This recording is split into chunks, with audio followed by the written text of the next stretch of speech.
All right.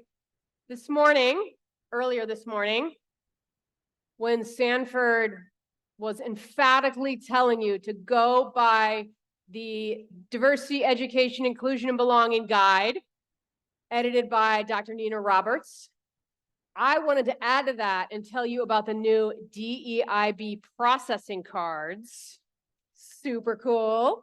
You can buy both of these items at the registration desk on the 4th floor next to the Great Hall. Hopefully you've all been there when you got your name tag. So check these out. You know, as I mentioned earlier, the awards that we give, we do that because it reminds us what's important to us and it helps us elevate that. And social justice is really important along with creativity and research. So this is a great tool for you to deepen your own knowledge and as well as to facilitate with your students and clients. All right, so I have a couple questions for you all. So in this room right now, there is a ton of experience. I mean, collectively, we've got like, I don't know, maybe thousands of years of experience here. Why y'all laughing? That's not funny.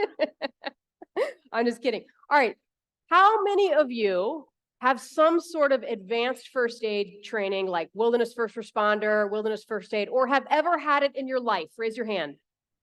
Okay, good. If there's an emergency, a medical emergency, we are in good shape here. We've got well over half the room has had some training in first aid, advanced first aid.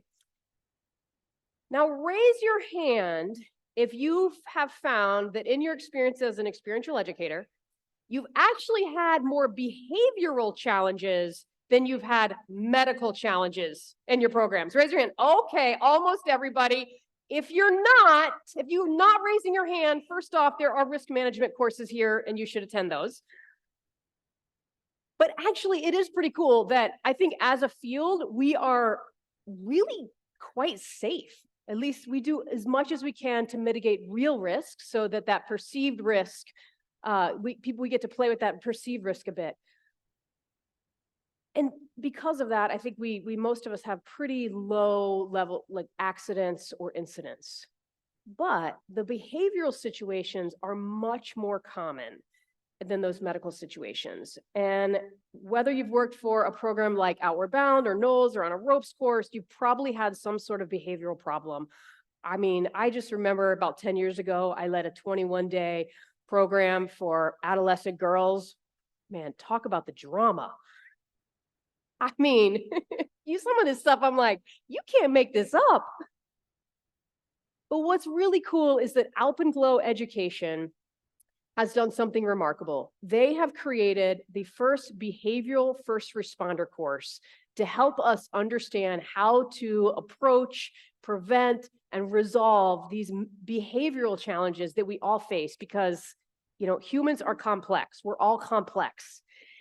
And today we have with us Dr. Kurt Davidson, who's the president and co-founder of Alpenglow Education. He's also the author of 2 books, including the Outdoor Facilitator's Handbook and the Behavior Management and Outdoor Adventure Education. Today he's going to share a little bit more about Alpenglow and the Behavioral First Responder course. Let's give it up for Dr. Kurt Davidson.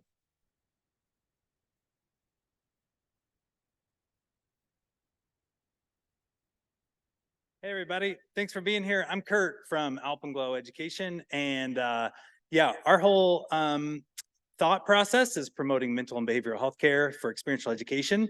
And at Alpenglow, we believe that starts with each of us in this room and our own self-care. And so we also think that, you know, coming to these conferences, amazing. And if you're like me, you come here to talk about the hard things and the good things that we do and the new things and the old things and all of the things.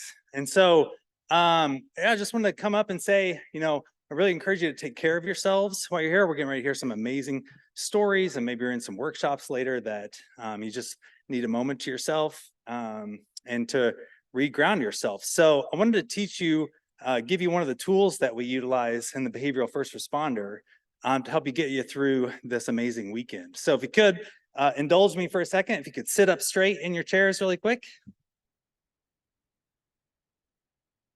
Perfect. All right. And then when I say ready, set, go, you're gonna breathe in just for 5 seconds. And you might know this technique. So ready, set, go. 1, 2, 3, 4, 5. Okay, then you're gonna hold it. 2, 3, 4, 5, and breathe out. 2, 3, 4, 5. There you go. So a simple technique you can use as you're coming along. It's a grounding technique that we teach. And yeah, we find that it helps people recenter, get your brain ready to learn more from the amazing speakers and conference that we're all about to take part in. So, all right, thanks for being here, and see you around the conference.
Eric Boggs joins us from the University of Oregon, where he is the director of the Business Honors Program and a faculty member.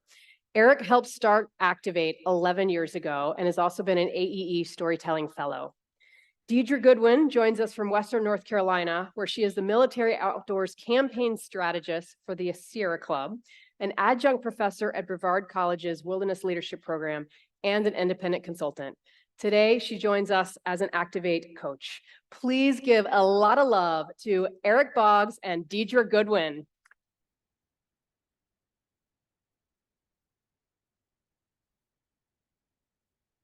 What is good, AE? How we doing? It's great. Welcome to our storytelling experience. You are about to witness more than just a story. These stories are the fruits of a broad tree with deep roots in our community. These storytellers have these fruits as their labor. They have practiced and revised and thought and reflected, told these stories in the shower and to their loved ones. ActivatEE is an anti-keynote, produced and managed by former speakers who coach our participants today to get on the stage. We are committed to the principle that many stories matter. This storytelling is a gift and an act of bravery, and your story listening is courageous as well, to be open to be changed by the words of our speaker. And to invite the stories of others is the work that we've been doing at ActivatEE. I've been grateful to be a part of this community, and I'm even more grateful to pass it over to the new crew. That's you.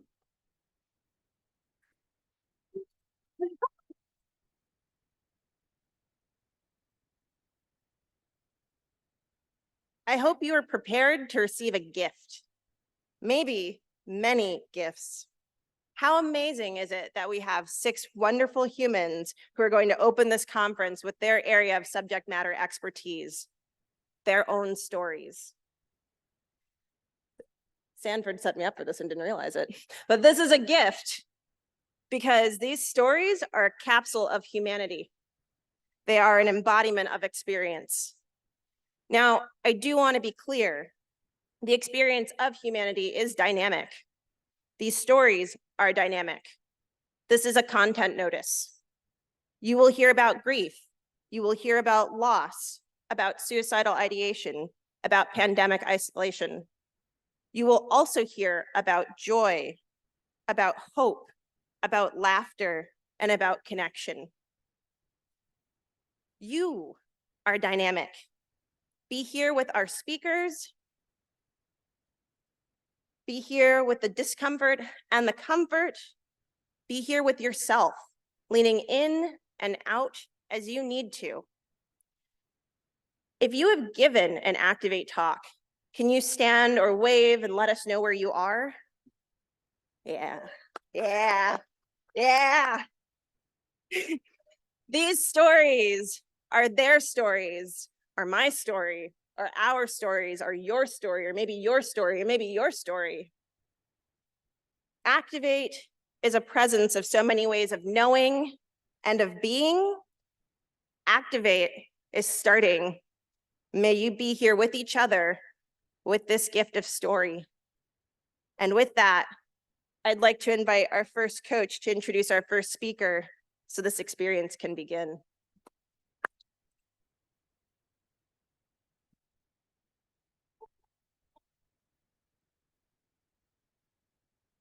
Hello, everyone. My name is Michelle. I use they, them pronouns. I was an Activate speaker back in 2019, but today I am here to introduce a wonderful human that I've had the joy of working with for the past few months, Dr. Kathy Chow Roan. Kathy is an educator, a long-distance backpacker, skier, and aspiring Triple Crown hiker. This is her first time attending AEE in person. Yeah, something to cheer for. Because at this time last year, she was standing on Springer Mountain, celebrating the end of her Appalachian Trail through hike. Yeah. Kathy fell in love with outdoor activities after moving to Boston and spending almost every weekend hiking in the rocky and rooty trails of the Northeast. In the last 3 years, she has hiked over 4,000 miles on the Appalachian Trail, the Pacific Crest Trail, the Long Trail, and her beloved White Mountains, homeland of the Abenaki, the Pennacook, and the Wabanaki peoples. As a board member of Summits in Solidarity, an outdoor-oriented racial justice nonprofit organization, and a co-chair for the Symposium on Experiential Education Research, she's passionate about cultivating equitable and inclusive educational and outdoor spaces through research and action. Please join me in welcoming our first Activate speaker today, Kathy Chow Roan.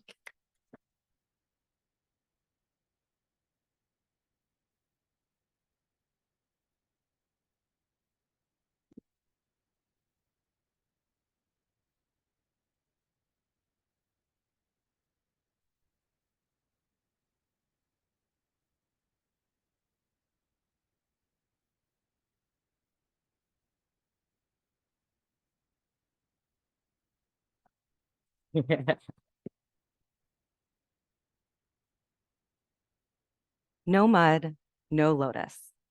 I signed every trail register on the Appalachian Trail with this quote by Thich Nhat Hanh. This mantra, like the white blazes of the AT, guides me on and off trail. A lotus flower that emerges from the stillness of water actually grows from the mud.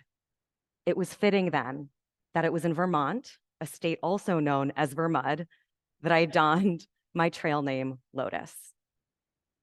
Let me back up. In July 2020, I took my first ever multi-day backpacking trip on Vermont's Long Trail. On day 2, there I was, curled up onto my sleeping pad, carefully avoiding the ground like a child playing hot lava. And their trademark was a hiker sitting in direct contact with the earth.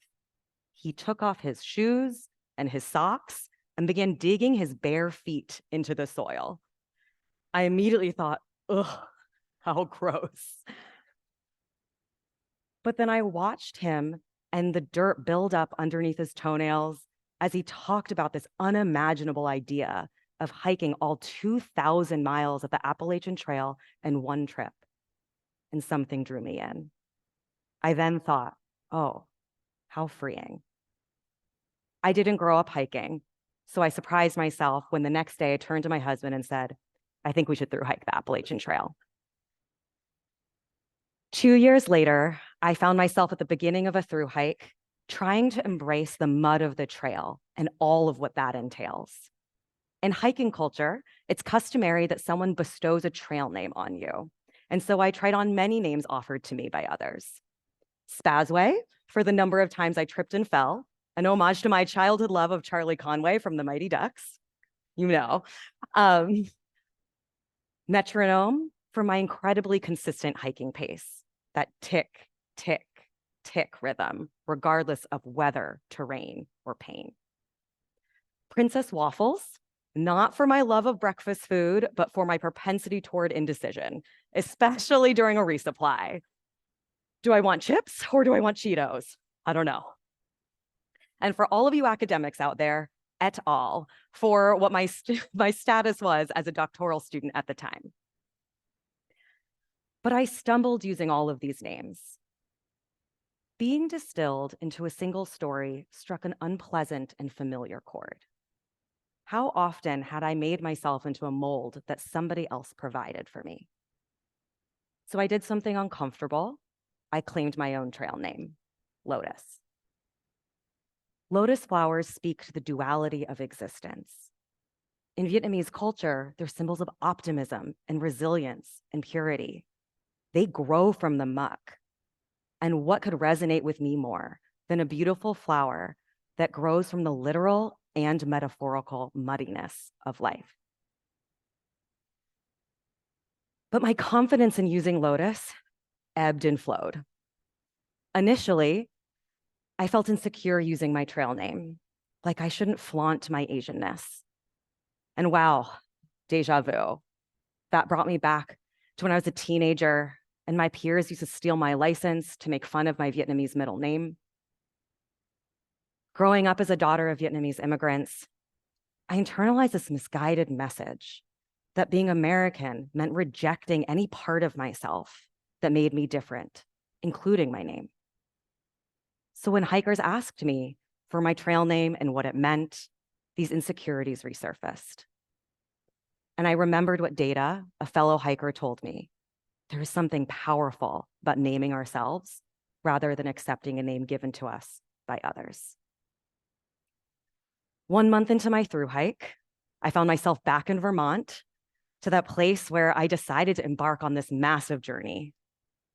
I stood this time barefoot on a shelter porch, saturated in sweat and grime, thinking back to when I met Trademark and just how different I had become in that time. A hiker named Riverdip came up and interrupted my thoughts. She was assessing the situation as a solo woman camping, and instantaneously we felt connected, comfortable, and safe with each other. I was not hiking alone, but I often felt like what it felt like to be the only one on trail. So when she asked for my trail name for the first time without hesitation, I said Lotus. Repeatedly choosing my name is an act of self-love and resistance.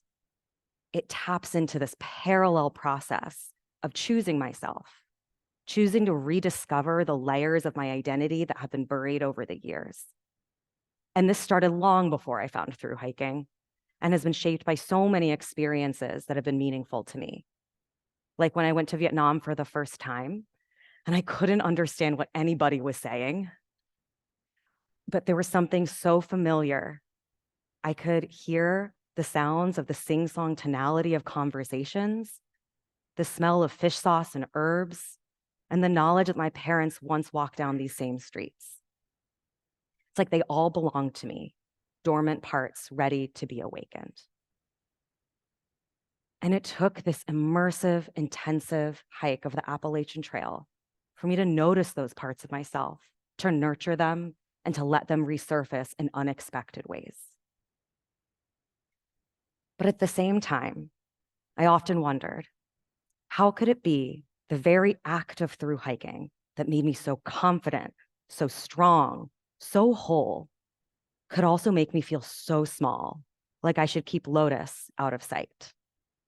because paired with the lightness of interactions with people like River Dip was the heaviness of comments that people made on trail about my interracial marriage, about my hiking ability as a little Asian woman, not to mention the number of people who mistook me for the few other Asian women on trail. I felt in my bones what it meant to be just one of 6 reported Asian and Pacific Islander hikers on the trail that year. Don't get me wrong, through hiking is hard for a lot of reasons.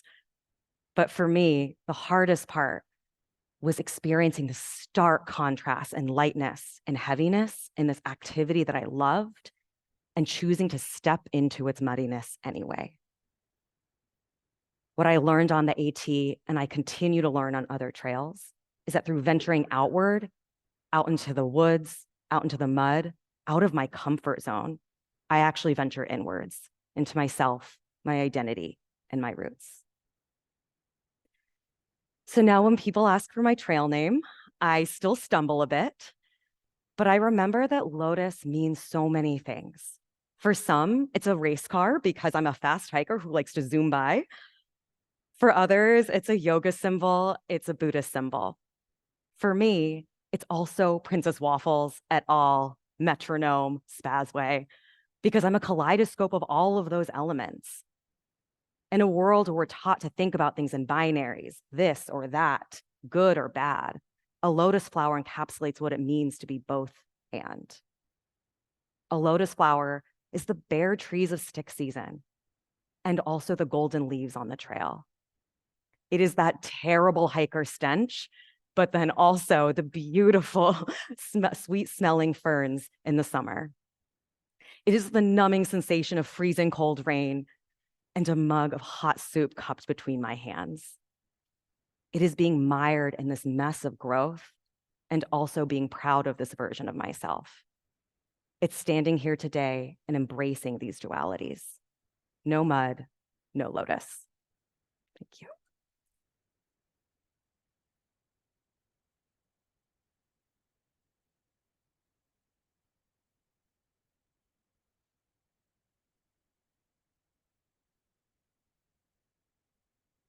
Thank you, Kathy, for starting us off. It is my honor to introduce our next speaker, who I was able to coach alongside of Rachel Hensel over these last few weeks. Jenny V. Sorrells is a Western North Carolina experiential educator with a love for all things outdoors, especially the mountains. And no, the V in Jenny V does not stand for anything. She focuses on adventure-based learning and strengths-based coaching, with a particular emphasis on the power of experience in nature, and aims to help others make their lives better and improve their well-being, while also validating and affirming their knowledge, their experiences, and their voices. As the director of the Talent Search Program, Project Discovery at Western Carolina University, Jenny V primarily works with first-generation college-bound students from limited income backgrounds to help them find their path and support them in their journey of self-discovery. And I'm super excited to bring Jenny V to the stage now.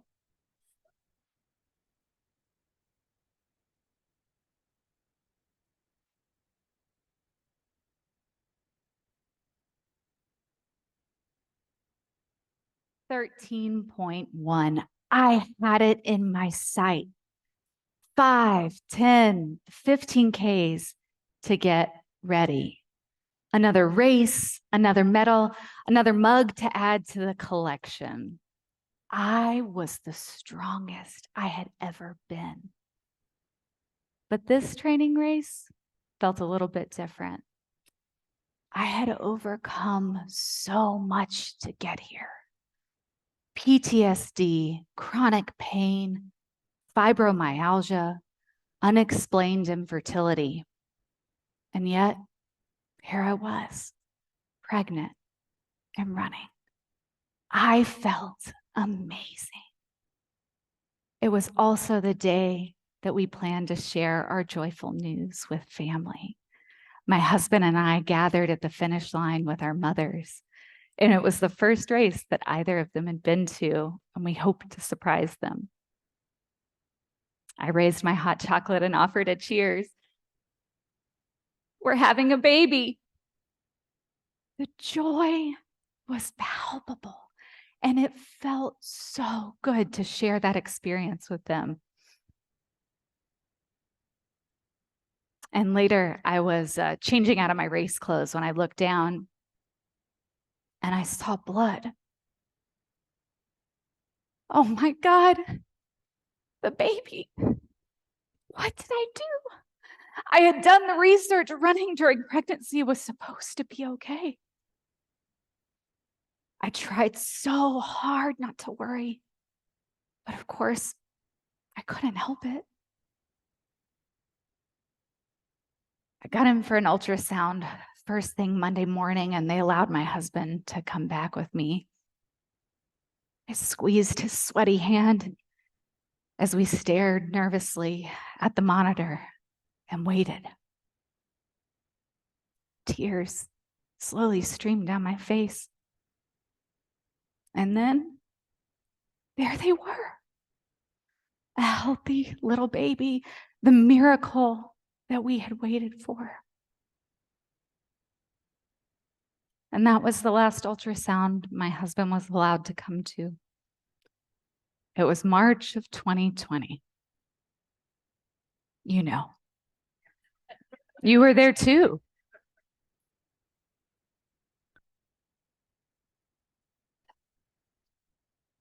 So I was placed on restrictions until they could rule out any complications. And so I rested. And honestly, I was so nauseous that I couldn't run anyway. And I was okay with some slow, quiet time.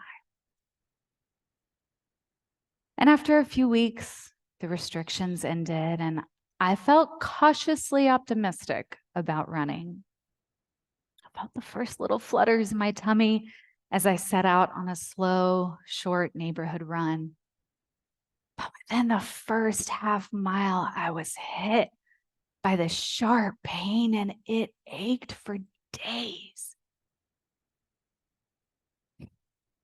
Although I don't know which pain was worse.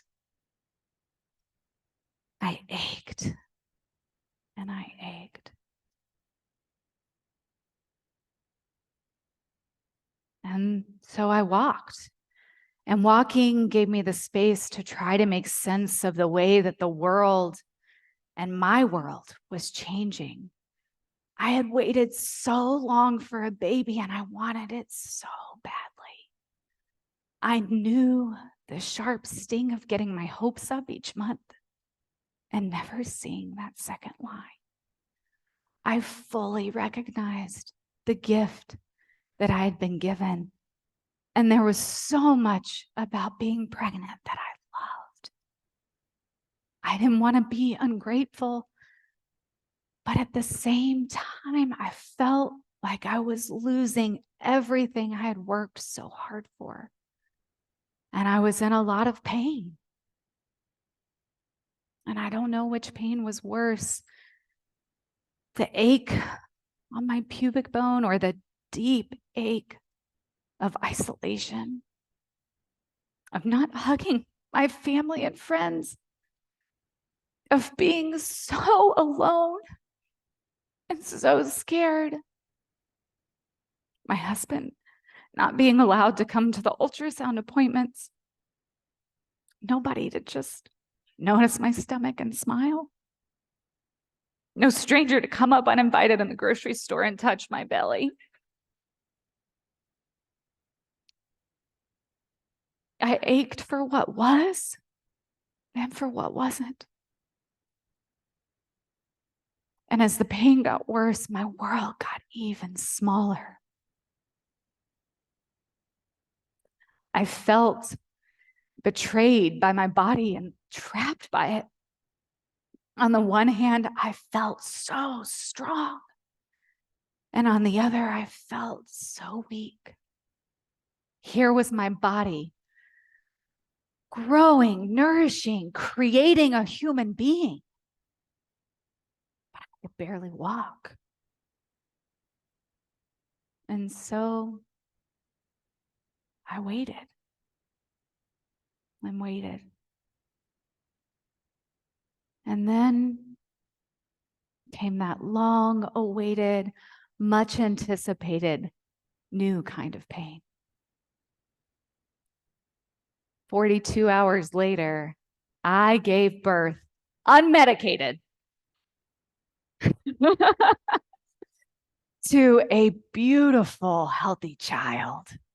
It was the marathon of all marathons. And I found strength I never knew I had. And I was so in love. I embraced a slow recovery, and I relished that precious time with my little one. We eased back into our walks, and I began to feel hopeful about running again. And I tried. Time and again, I tried, but the pain was still there, and it felt even worse. I dropped to my knees, and I wept, shaking, sobbing in the throes of postpartum depression, still trapped by my body and the pandemic.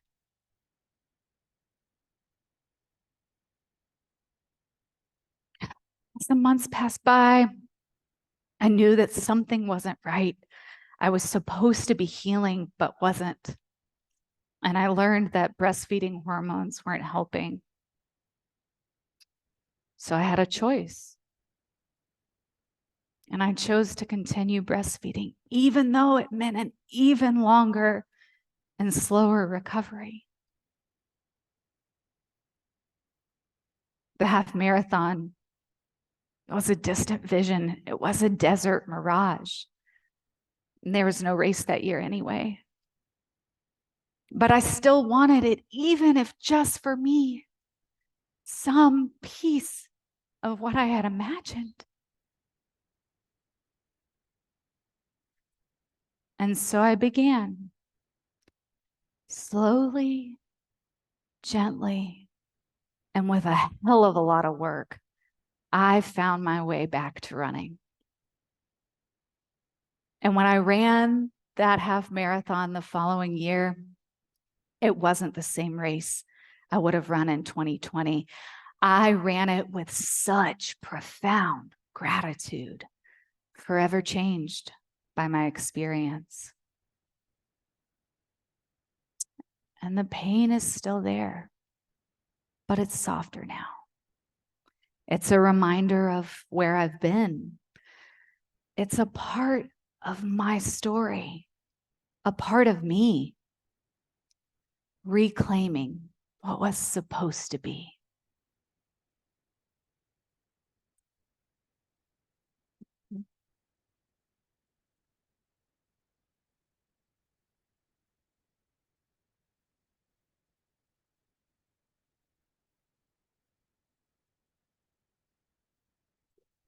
I have the absolute privilege and honor to introduce you all to my friend, Margaret. Margaret began her experiential education journey with the School of Environmental Studies, a high school on the Minnesota Zoo campus. Pretty cool. She has primarily worked in wilderness therapy, including programs in Alaska, Colorado, and currently at an organization operating in North Georgia and Western North Carolina. Margaret is currently serving as the Risk Management Director at Blue Ridge Therapeutic Wilderness and as the Best Practices Committee Chair for the Outdoor Behavioral Health Council. She also serves on the AE Accreditation Council. More importantly, she has the most amazing, resting, nice face that I've ever seen. An infectious energy and a warmth that emanates from the second that you meet her. She is an amazing human. And I'm so excited to welcome to the Activate stage, Margaret Kelso.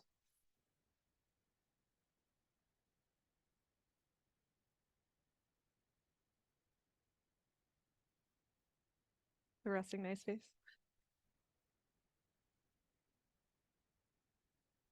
I'm 12 or 13 and it's Thanksgiving Day. We're at my dad's house sitting around the Thanksgiving table.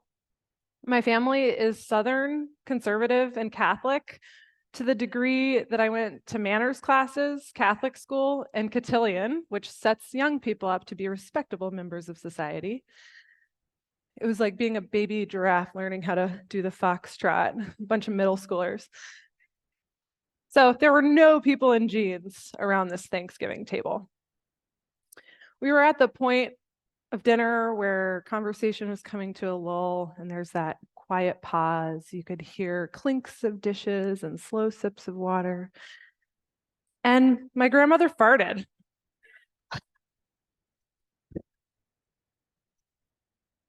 And it wasn't the kind of fart where you could have been like, was that a fart? It was a fart. And we all knew who had done it.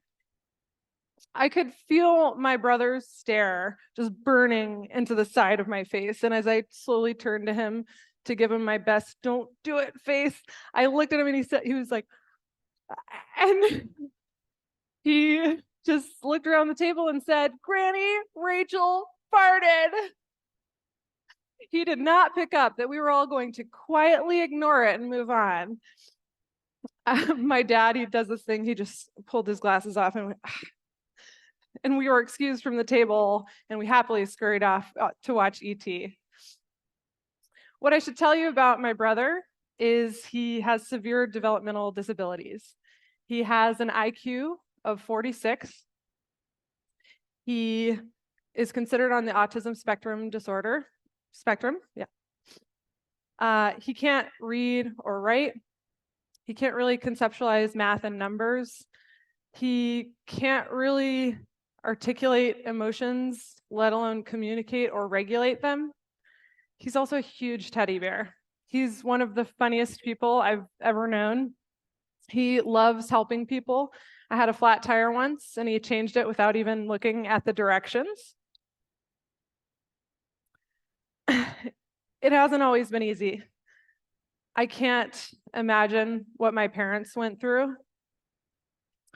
I wouldn't wish the hardships of being a sibling of disabilities or being a parent of disabilities or being the person with disabilities and what challenges the world presents to that community. Since my brother turned 18, my mom and I have become his co-guardians, and we have become intimately familiar with how undervalued adults with disabilities are in our society today. So I should clarify, when we scurried off to watch E.T., that was the 1,000th time we'd watched it. And we could have easily watched it on mute because my brother had memorized every single line and sound effect from the movie. And it was at Thanksgiving dinner that night as I felt everyone's heart rate spike. And I think everyone stopped breathing just out of politeness for my grandmother. I was perceiving this choice as my brother just wanted to laugh, that I could ignore it, right? I could do the polite thing and move on. Or I could just laugh with my brother at this universal bodily function that was hilarious. And in my brother's unconscious wisdom, he didn't perceive that we were going to move on. And I felt grateful for the fact that he didn't understand the expectations of why we use the little fork for this or the big fork for that. Like, can't we just eat the food? Can't we just laugh at the fart? And so I knew my brother needed me to be his guide in that moment. So I chose to laugh.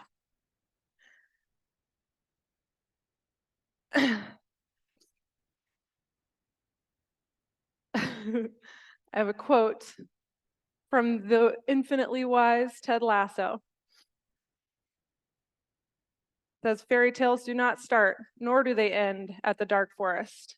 That's something that shows up smack dab in the middle of the story, but it will all work out. It may not work out how you think it will, or how you hope it does, but believe me, it will all work out exactly as it's supposed to." About 10 years after that Thanksgiving, My brother was staying with me at my apartment, and I ended up needing to go to the ER. I'm fine, it all worked out. My brother actually drove me to the ER because I couldn't drive, and let's all just ignore the fact that he can't read or didn't have a license. It was only a few blocks away. We made it safely. And when a friend had come to pick him up, I could tell he was struggling to leave, and I couldn't figure out why. And then he came and sat next to me on the hospital bed, and he grabbed my hand and made my finger go like this. And he brought his finger to mine and said, "I'll be right here." And even though he didn't have the words himself, he used ETs to tell me that he loved me. And what I've come to realize is, as I've been fumbling around thinking that I'm teaching him some things, he's actually been my greatest teacher the whole time. Thank you.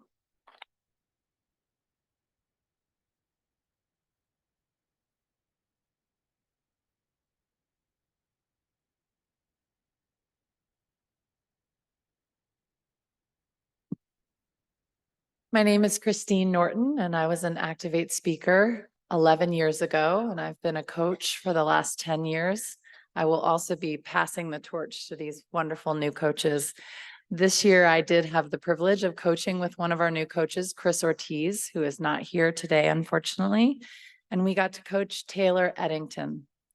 Taylor was born and raised in Western New York. However, her studies and passions brought her to the Southwest, where she is in her final year at Prescott College, earning her master's in mental health counseling and her EDS in experiential counseling with a focus on adventure-based therapy.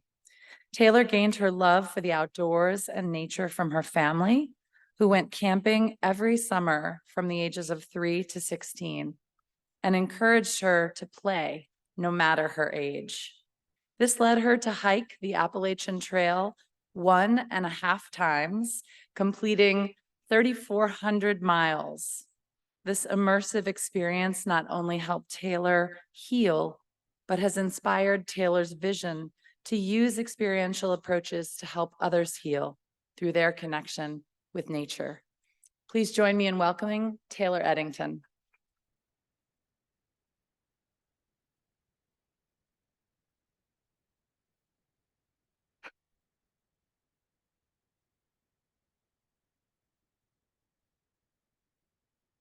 I knew that day if I got in the car and drove home, it would happen.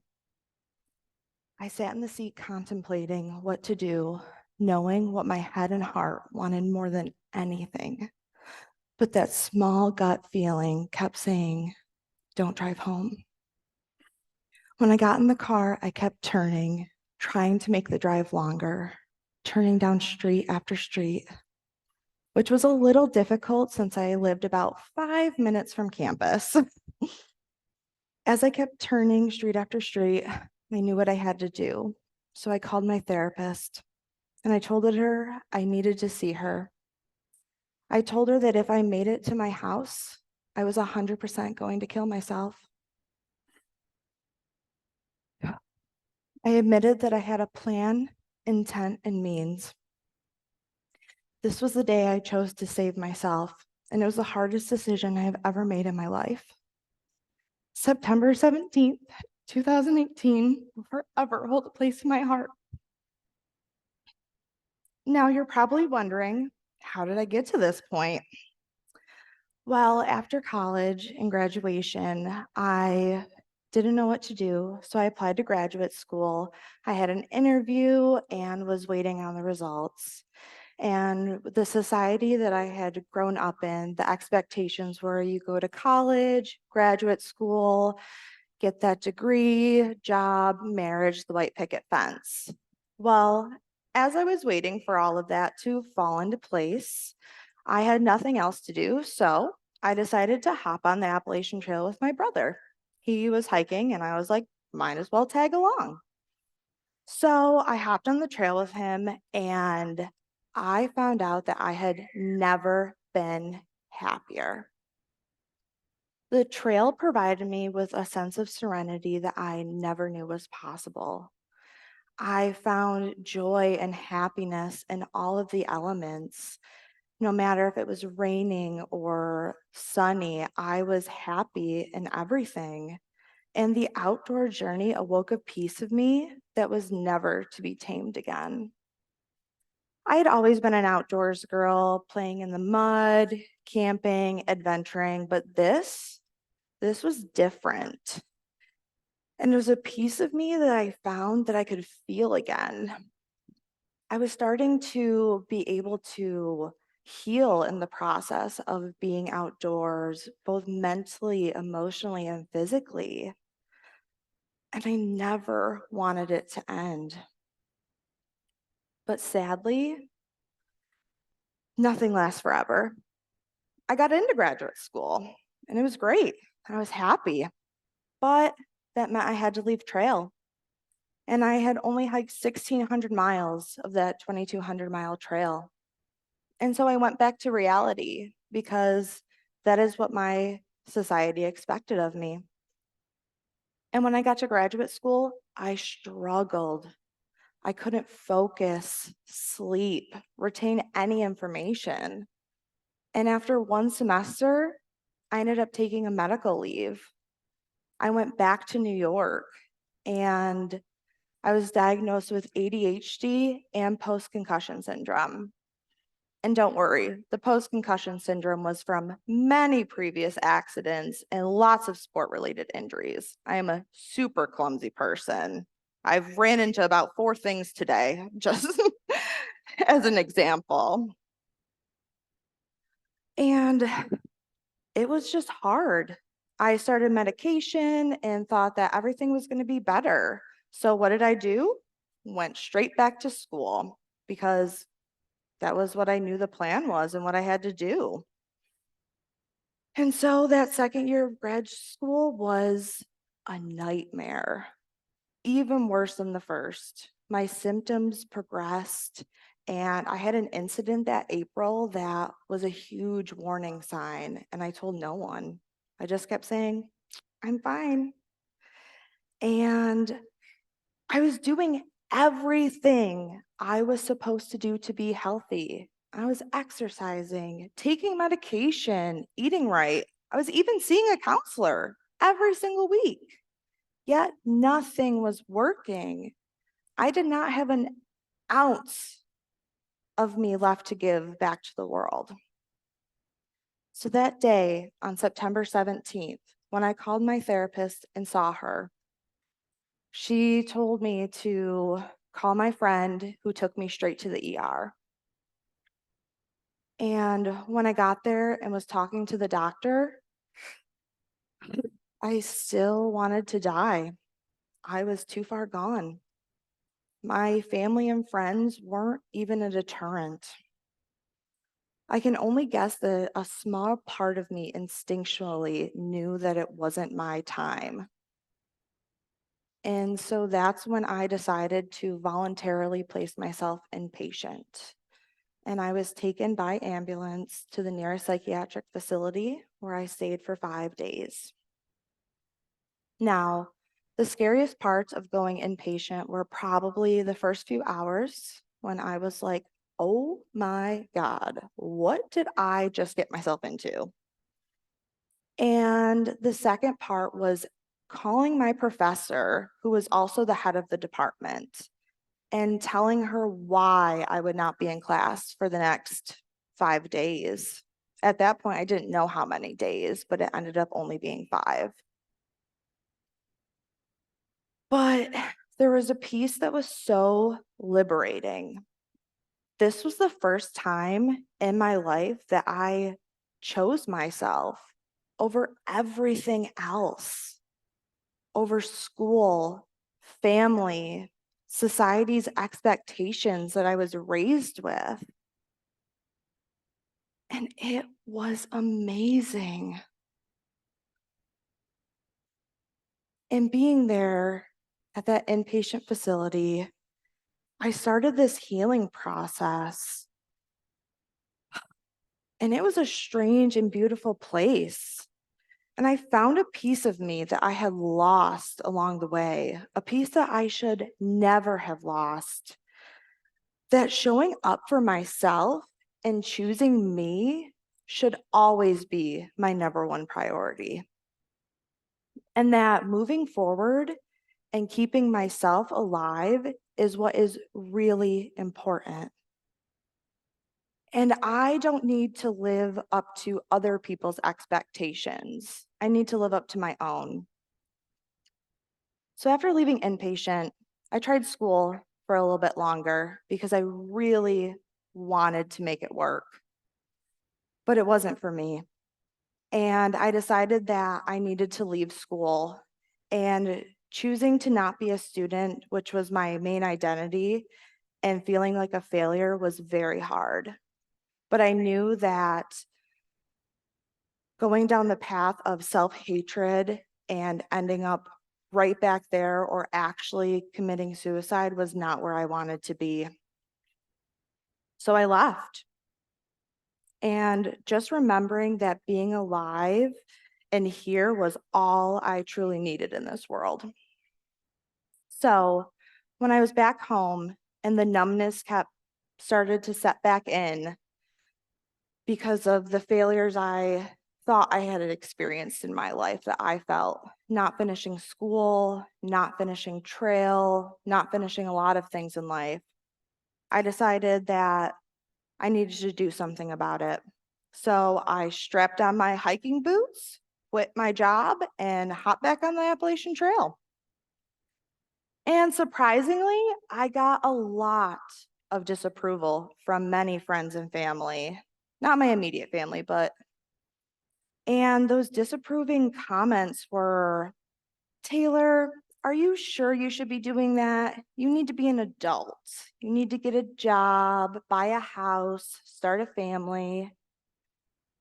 And the one that hurt the most was, Taylor, are you sure you're mentally stable enough to go on trail? And telling people that nature and the trail were the place where I felt the best and my most authentic self was hard for people to understand. But it was where I belonged and knew where I needed to finish my healing process. So when I got back on trail, I was invigorated.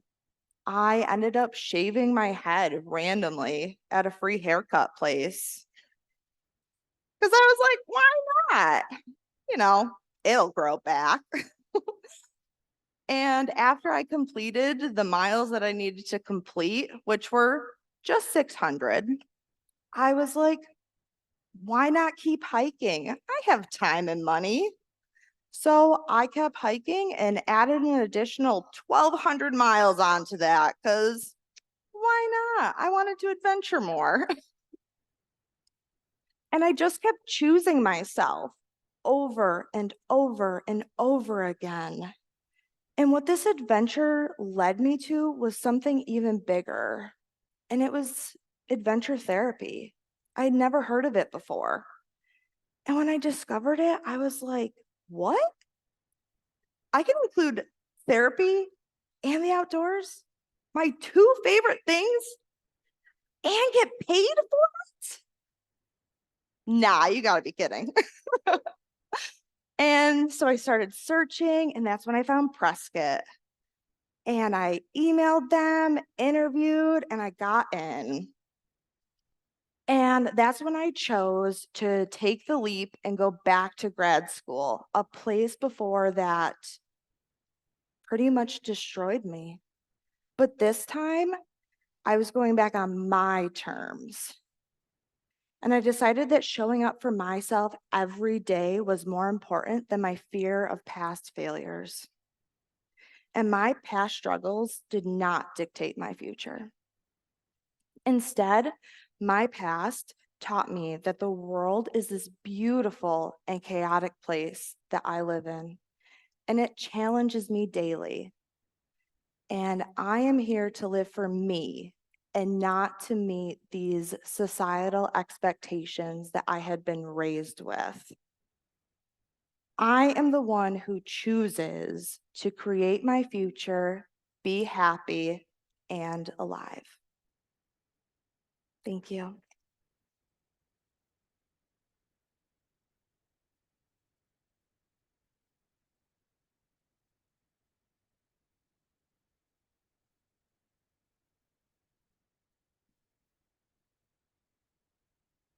Hello, I am Will, and Hutch and I had the honor of co-coaching Jay Czar.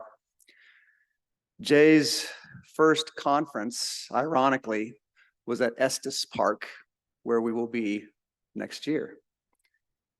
His first concert was the Grateful Dead at Red Rocks. Jay has been around a minute, and he's done a lot. Among other things, he has convened regional conferences. In the last 3 years, he has opened 10 outdoor exploration programs for kids. He has started 3 university outdoor ed programs. Jay and Cleo, his wife, are co-owners of Storytellers Travels and Imagine If. I'm going to share in Jay's words. How do you explain the excitement that one receives upon sensing the shifting of a paradigm of an individual or organization? I have been honored to see the enlightenment that comes from someone on their first outdoor adventure or creating their first successful program at work. And I have witnessed the spark of leadership development grow into a flame for an empowered individual. When these things happen, I feel like I am making a positive difference in the world, creating my sparks of life. In his free time, he likes to play in nature with Cleo and their great-grandson, Silas, writing, reading, running, and keeping the flame of curiosity alive. Your president and mine, Jay Czar.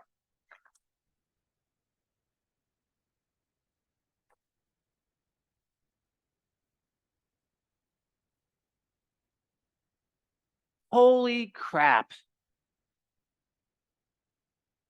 This is the middle of February, in the middle of the night. There's a blizzard blowing outside. It is below 0, and I am stuck in an outhouse with 5 other companions. On my way to the easiest hut in the 10th mountain system, 3 miles, 600 feet elevation gain. Heck, I run that every day. How did I get here? Let's see, I started out the day before, made sure Cleo and I were packed and ready to go. Picking up the NBC weatherman and his wife, who's a triathlete. Have one of my former students that is an outdoor enthusiast, supreme outdoor athlete, and his friend, a Vietnam helicopter pilot. And we're stuck in the middle of February night in an outhouse on top of Shrine Pass in a blazing blizzard. I made sure all our stuff was packed. I packed everything we needed in this sled. We're going into a hut. So I packed salmon, steak, cheeses, wines, crackers. I mean, all the things you would need to have a delightful 3 nights, 4 days in a hut. Called all friends who were picking up, the weatherman and the triathlete. So make sure you're ready to go. We called them in the morning and they said, oh, by the way, we forgot to tell you, we haven't picked up our skis yet. And also, can you follow us to Denver? Because we're going to need to drop off the car, but it's only a couple of minutes off the road. because we're going to a conference. We're like, no problem. Besides, I planned on 2 extra hours, so we're good. Pick up the skis. We get their skis. We drop off what was a few minutes, which took 45 minutes. Get us back on the highway. And we start driving up Vail Pass. Now remember, I have the weatherman with me. Sometimes some of you guys check Weather Underground. I have the weatherman. He tells us it's going to be a beautiful blue winter, great cross-country day. And a snowstorm comes in on Vail that basically shuts down the highway. We're in our car creeping along, and we all get hungry. So we decide to turn off the highway. We notice a Subway, which there's like hundreds of them, I think now. And Cleo buys a meatball sandwich for lunch. We get on our way. We get up to Vail Pass. And my other 2 friends, my former student and the Vietnam helicopter pilot, has been there waiting for us. So I get there and they're like, oh my God, where you guys been? Where? And it's like, okay, take a look. We'll do a minute. So I say, Cleo, Michelle and Craig, you guys ready to go? They go, yes. So we put on our gear. I put on the sled, which all the gear, salmon, steak, wine, cheese, crackers, all those really good necessary things for a good trip. I asked Mark. So Mark, did you put the hut GPS point in the GPS? He says, yes. I go, you guys ready to go? He goes, yeah, we're going to go. And so the 2 of them take off. The 4 of us start going up the trail. My plan, because it is still the middle of February, even though it is the easiest hut, and it's only 3 miles and 600 feet in elevation gain, that we needed to be at the trailhead at 1 o'clock. 20 minutes into the trail, I'm like, it is 3 o'clock. Cool, because it's the easiest hut. It's only 3 miles and only 600 feet in elevation gain. We can do this.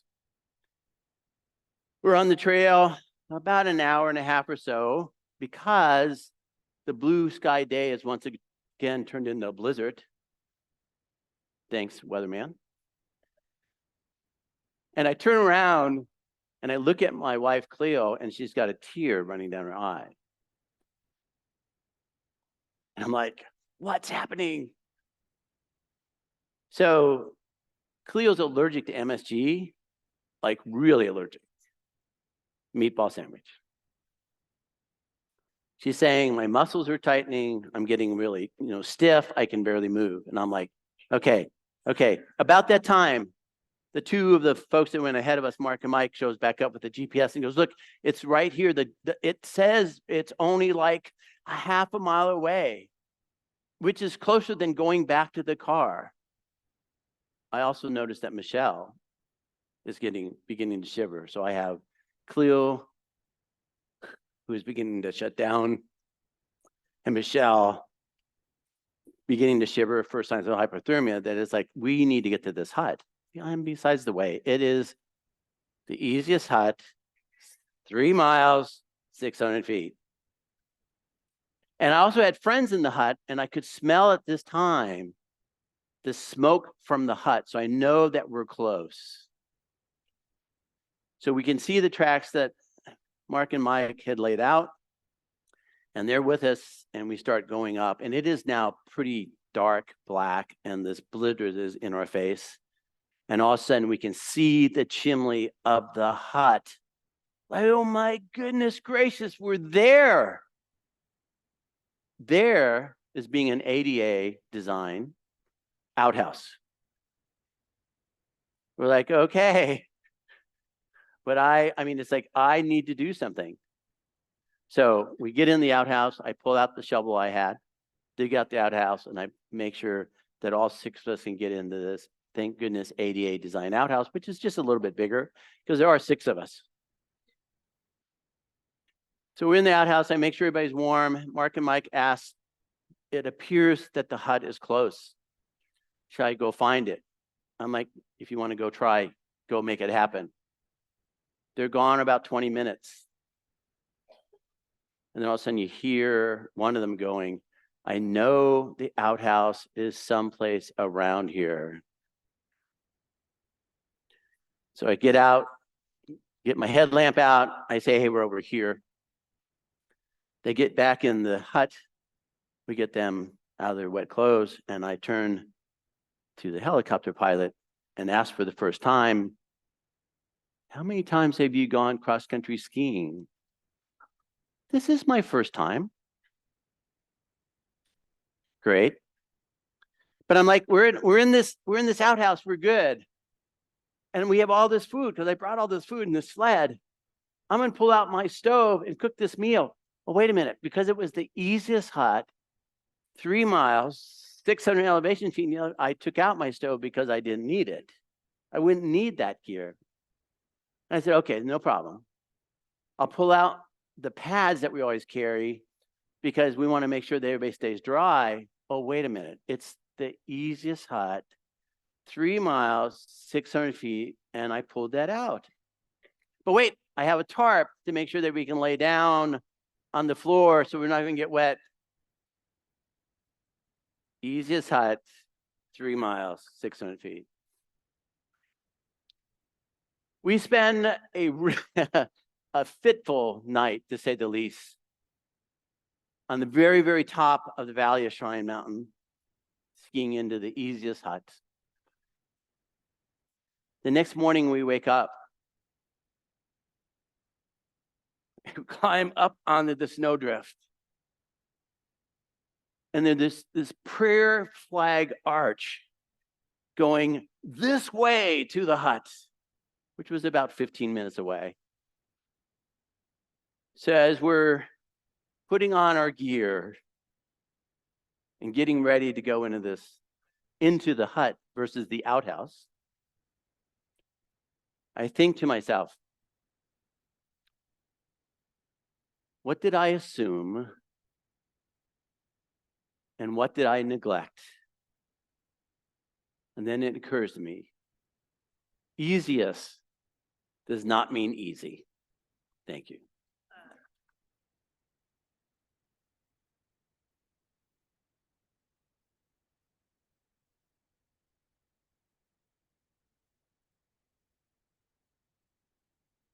Never as easy, is it? My name is Rachel Hunsel. I'm a 2019 ActivatEE speaker turned coach. And this year I have had the joy and privilege of walking alongside 2 of our speakers to bring them to this moment, including our final speaker of the morning. Full of vitality and fire, Dr. Heidi Schreiber-Pan is the clinical director of the Chesapeake Mental Health, Maryland, and founder of the newly launched Center for Nature-Informed Therapy. Dr. Schreiber-Pan is a licensed professional counselor and author that specializes in the treatment of anxiety and bereavement counseling with the help of nature. Heidi's favorite place to play is the Austrian Alps, where she spent a lot of her childhood and returns to regularly. It's my honor and privilege to introduce to you to this wonderful stage, our final 2023 ActivatEE speaker, Dr. Heidi Schreiber-Pan.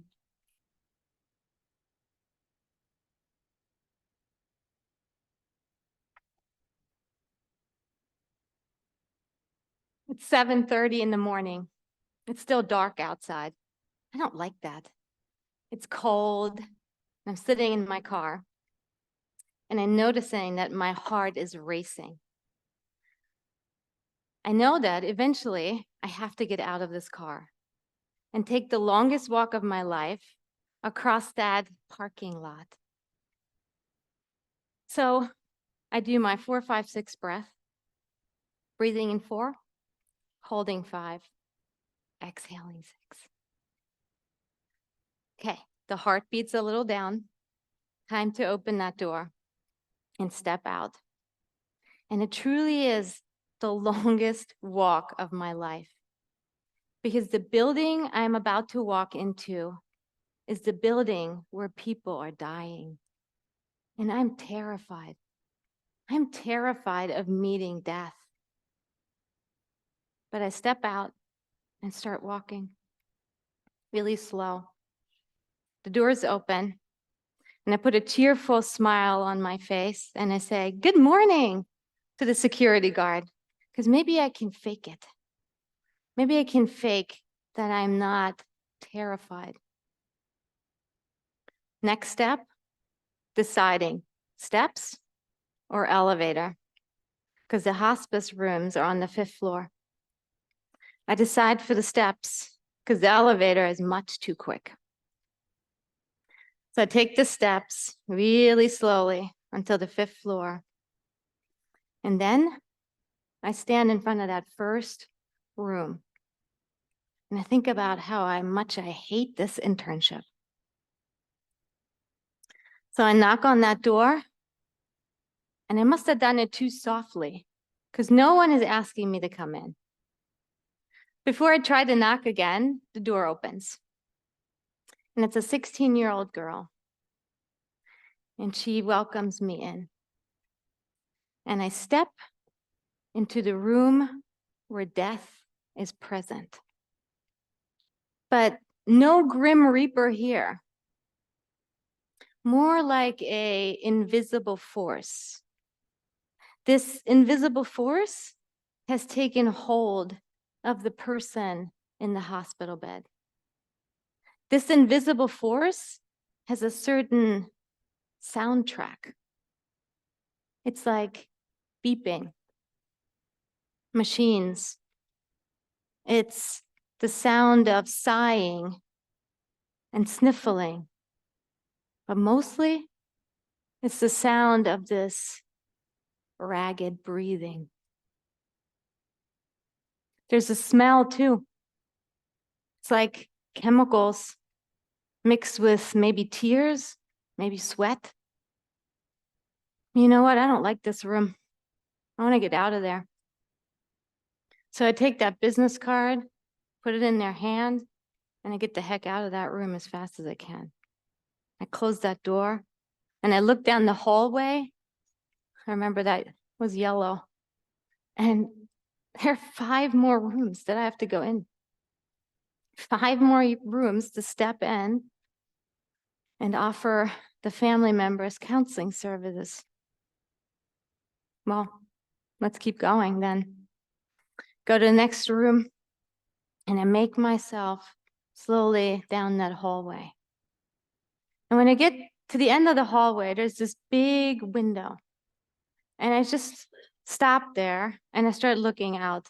And there's this gorgeous lake, and there are trees in the back. And I just look at nature, and I take a few more deep breaths. And I realize that something profound actually just happened to me. And I try to figure out what the heck just happened to me. And these thoughts start forming. And I recognize that every room I went into, the families, they were very different. Right? That first one, the 16-year-old, the second room was an elderly Asian woman. The third room, there were a bunch of toddlers playing on the ground with Legos. The fourth room, there was no one in there except for the person dying in the bed. And I don't even remember the 5th room. But what I do remember is that everyone was so different. Racially different, socially, economically different, different educational backgrounds. But you know what? Death is the great equalizer. We're all equal in the end, no matter what we own in our achievements, the color of our skin. The great equalizer. We're all the same. And then I think about what is similar for all these people. And I recognize that really only 3 things matter. And those 3 things that mattered to each one in that hospital room, in that hospice room, was relationship with others. What mattered was relationship with ourselves. And then relationship with whatever you and I understand as spirit or spirituality. And then I recognized that at the very end, we even have to let go of the relationships so we can let go and go to where we go next. That means that there's only two things left: relationship with ourselves, relationship with our spirituality.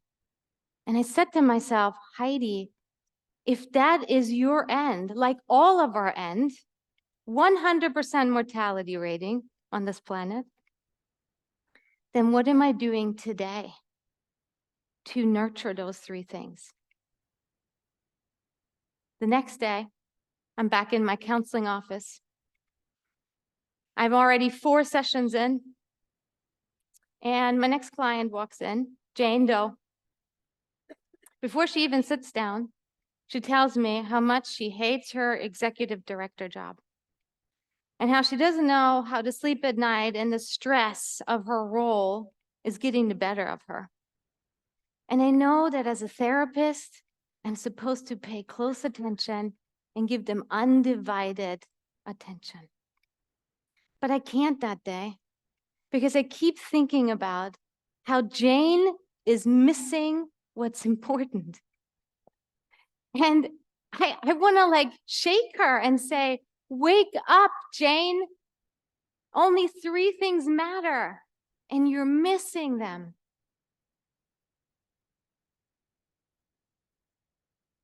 A year later, I find myself backpacking in Yellowstone.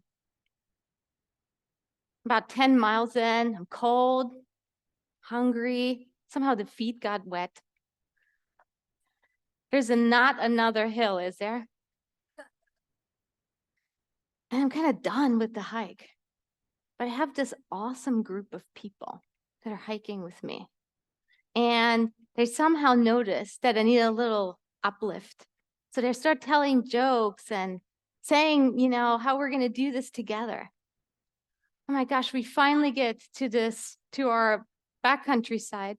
We start making a fire. And I just find some time to myself a little bit. And I think about how I actually did really good today. How I'm like proud of myself for doing this, right? And I send myself kindness. So we sit around the fire, those hospice rooms come back to memory. And I remember those 3 things. And I think to myself, oh my gosh, you know what I did today? I lived today as if I were dying. Thank you.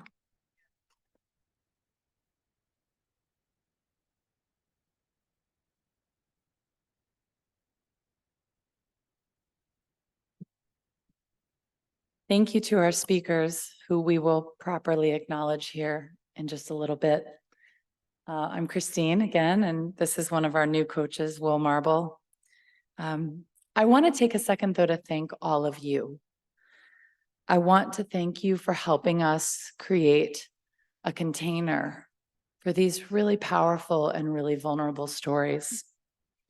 Thank you for being curious and empathic story listeners.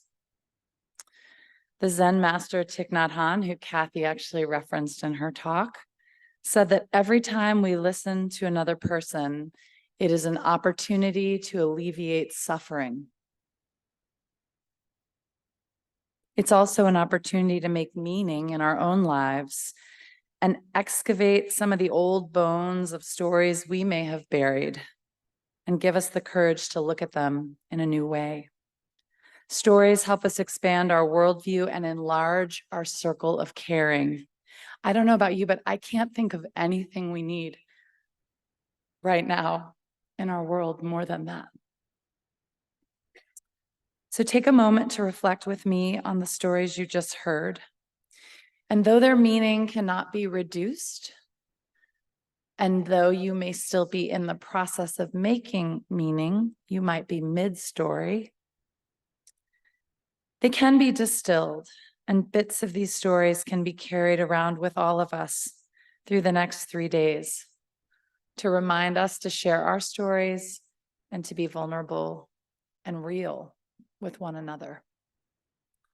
So I'm going to invite each speaker onto the stage and remind us of the beauty of their message. So Kathy, please come on out, and thank you for reminding us that without mud, there is no lotus.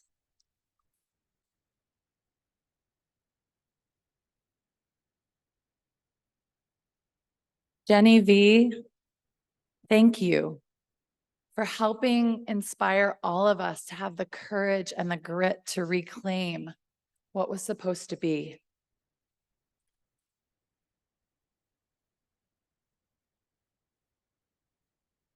Margaret, thank you so much for your reminder that sometimes our greatest teacher is right in front of us and we don't even know it.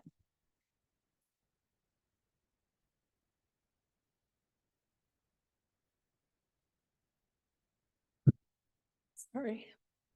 Thank you to Taylor for her bravery and reminding us that sometimes choosing ourselves is actually the way we save our own lives.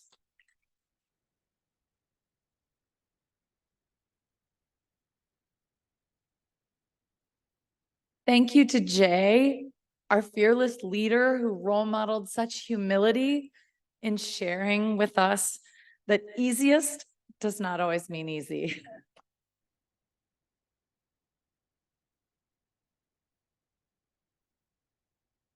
And finally, thank you to Heidi for reminding us to live our lives as if we were dying.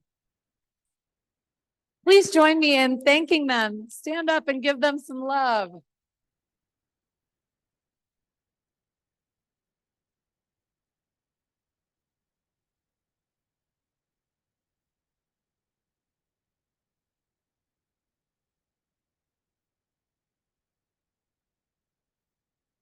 Feels good, doesn't it? Thank you for these gifts. I'm going to have them stay on stage. We just have one more thing. I asked Will Marble, who was one of our Activate speakers and is a dear friend, my brother from Indiana, to become a coach, to take that step. As some of us who have been doing this for a while step aside. And one of the reasons that I asked Will to do that is because Will knows that the only paths worth walking are those that have a heart. And Activate is a path with a heart. So I'm going to let Will wrap us up today and just want to say thank you again.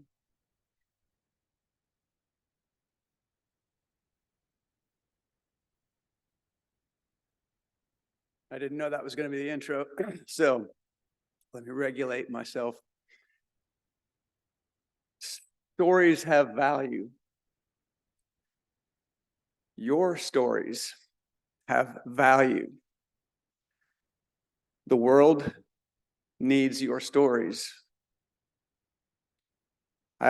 We have an invitation for you. I invite you to tell your stories with colleagues, with friends, around the campfire, at the kitchen table, with friends, with family, with strangers, and ask for stories to be told. It makes this world a better place. It makes this world a more empathic place. I have no doubt about that. I have a specific invitation for you. You may have already gotten one of these. If you don't, there are some on the tables outside. And it says, what's your story? I mean, more aptly, maybe, what are your stories? But more specifically, what is your story that you are going to share with us next year in Estes Park? On the back of this is the AE website for Activate that gives some more information. If you walk by the table and you're like, no way, I'm not going to ever do it, please pick one of these up anyway, to remind yourself that you have stories to tell. Maybe not in this manner, but you have stories to tell that are valuable, and you are invited to share them. Thank you, thank you, thank you.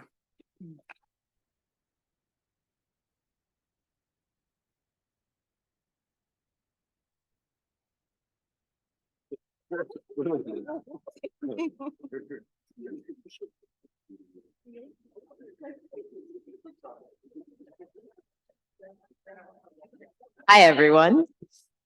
That was an amazing experience. I'd like to take a moment to recognize 4 people who have been there since the beginning for Activate. They've been coaches for the last 11 years. They've put their heart and soul into this experience. Christine, Hutch, Eric, if you'd come out on stage. And we also have John Regenton, who couldn't be here today, but these folks have given 11 years to this Activate, and we want to thank them.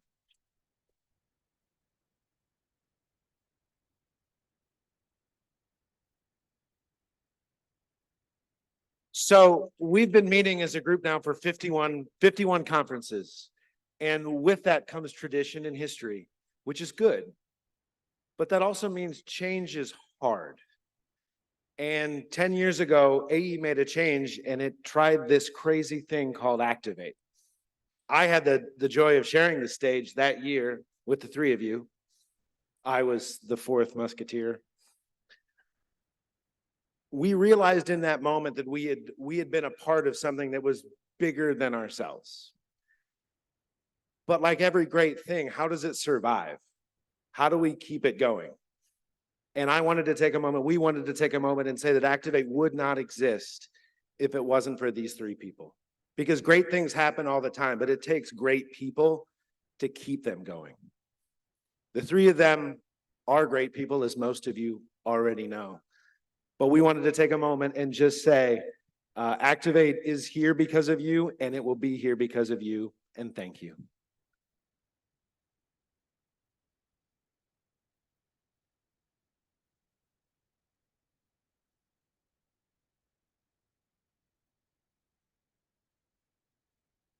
What do y'all think? You having fun yet?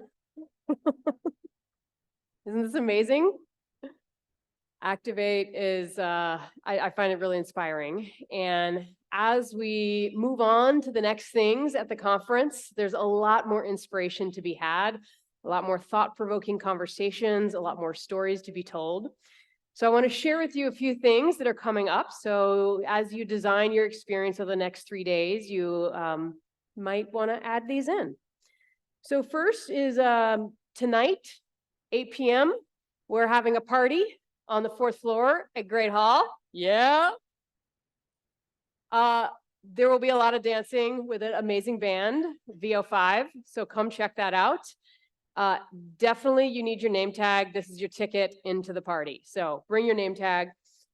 Also this afternoon at 3 and 5 p.m., there are snacks and potentially some free things available in Trip Commons, which is where we're having our Connection Expo, the exhibit hall, essentially. So that's where you'll be able to meet the sponsors and a bunch of other amazing people. And so come join that if you'd like. Every morning at 8 a.m., well, there's only 2 more mornings, but Friday morning, Saturday morning at 8 a.m., from 8 to 8:45, I will be hanging out in Great Hall and doing kind of a lightly facilitated opportunity to connect and play some games and meet with some other folks in the conference. Bring your coffee, your tea, bring breakfast if you want. So feel free to come join in the morning if you're feeling energetic or if you're feeling a little sluggish and you need some energy, come join in that. Tomorrow night's party, so tonight is here in the Union, VO5. Tomorrow night's event at 8 p.m. is down the street at the Madison Children's Museum. Woo! It is super cool. So I used to live here in Madison, and the museum would put on these things called Adult Swim, where all the kids were kicked out and all the adults get to come in. So that's what we're doing on Friday night. So definitely join us. It'll be a lot of fun. Saturday morning at 7 a.m. is the Rubber Chicken Relay. Thank you. If you were inspired by Sanford's donation of $1,000 for inclusion events or activities or awards, this particular relay is about raising money for inclusion events at AEE. So please come. I know it's early, but it's not like we're gonna be full on, running. I don't know what's gonna happen. What's that? And you can walk. It is just, I mean, it's with rubber chickens. So it's going to be a lot of fun. So get up early. And then on Saturday afternoon, we are back here at 3:30 in this room for our closing event and keynote speaker, which will be amazing. All right. In a moment, we are going to lunch. So a few things you need to know about lunch. If you are interested in joining one of the affinity groups conversations, you're welcome to do that. You're going to go to Trip Commons. In fact, every one of us is going to go over to Trip Commons, which is on the second floor. We're on the first floor now. Second floor, the other end of the building. And grab your lunch.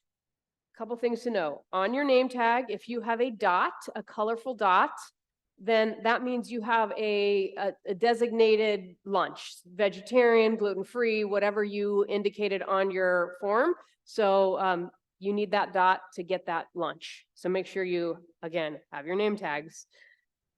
And if you want to join the affinity groups, you can, but if you don't want to, or that doesn't fit, you can sit anywhere in the union. We don't have a designated spot. In Trip Commons, outside, there's a tent, a big white tent that you're welcome to sit at if you want to be outside. You can stay inside. There's a bunch of different seating around. And yeah, if you don't know where to sit, just find somebody with a name tag and ask to sit with them. Any announcements I missed? Yes, Mo. Oh, I was going to mention that on Saturday, but yes, there on our Saturday evening event is an ice cream social, but I'll be back here to remind you about that on Saturday. So yes, anything else we need? All right, y'all, go have a fabulous 3 days and wait, thanks for being here.